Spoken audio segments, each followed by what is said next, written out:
Hello po mga suki. Nagigiyaya po aking anak.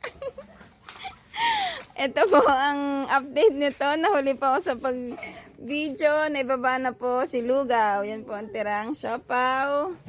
At nako, dahil kanina po ay sobrang lakas ng ulan. Kaya yan po. Medyo matumal po ang ating tinda.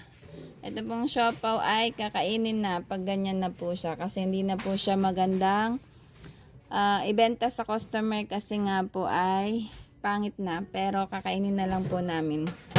Ito po ang tira niya lugaw. Ay, nakaubos naman po pala ng lugaw. Kaya okay lang din. Tirang siomay po ay meron.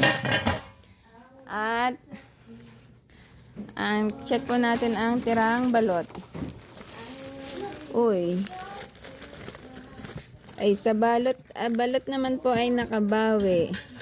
Marami po siyang napaubos. So, konti na lang po ang tira.